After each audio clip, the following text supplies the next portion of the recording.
ഇറക്കാം ഇങ്ങോട്ട്. എടുക്കല്ലേ നമ്മുടെ അങ്ങോട്ട്. പൈസ തന്നിട്ടില്ലേ? 50 രൂപ തന്നിട്ടില്ലേ? മീൻ ഇടാനാ 50 രൂപ തരും, മൊത്തം വാരിക്കൊണ്ട് പോകും. മര്യാദ കൈ ഞാൻ തല്ലി ഓടിക്കും.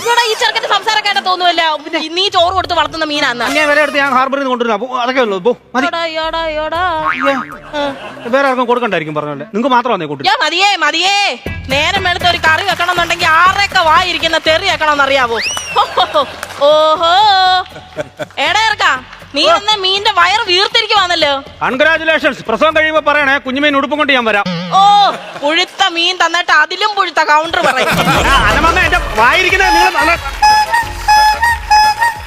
തെറി പറഞ്ഞിട്ട് സെൽഫ് എഡിറ്റ് ചെയ്യുവാന്നാടാ. നീ അങ്ങനെ കഷ്ടപ്പെടണ്ട. ഇവിടെ നല്ല ഒന്നാന്തര ആമ്പിള്ളേരെ അതിന് വെച്ചിട്ടുണ്ട് കേട്ടോ. കൊണ്ടുപോ. എല്ലാത്തിനും തീ പിടിച്ച വിലയാ, പക്ഷെ മനുഷ്യന് മാത്രം ഒരു വിലയില്ല. അല്ല ഇവിടുത്തെ ഞാനെ കുറ്റം പറയാൻ മതിയല്ലോ. അയാൾക്ക് ഇറച്ചിയും മീനും ഇല്ലാതെ തൊണ്ടേന്ന് കീപ്പോട്ട് ഒരു വഹ ഇറങ്ങത്തില്ല.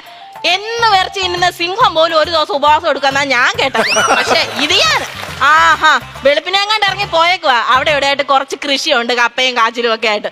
നേരം വെളുത്താ ഇറങ്ങിപ്പോയി രാത്രി വന്ന് കിടന്നാ ഉറക്കം ഉണ്ടോ? എന്റെ കിഴങ്ങ് കാണുന്നില്ലേ, എന്റെ കാച്ചില് കാണുന്നില്ലേ, എന്റെ കപ്പ കാണുന്നില്ലേ എന്ന് പറഞ്ഞ് കരച്ചിലോടെ കരച്ചില്ല.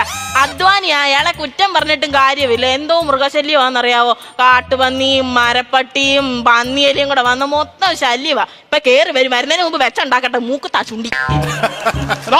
നിങ്ങൾക്കൊക്കെ കപ്പ തിന്നണമെന്നുണ്ടെങ്കിൽ സ്വന്തമായിട്ട് കൃഷി ചെയ്ത് തിന്നണം. അല്ലെങ്കിൽ അവരാന്റെ പറമ്പിൽ കയറി കട്ടുമോടിച്ച് തിന്നുവല്ല ചെയ്യേണ്ടത്. ഈ അവരാനുണ്ടാക്കി വെച്ചേക്കുന്നത് ഈ അവരാന് വേണ്ടിയാ.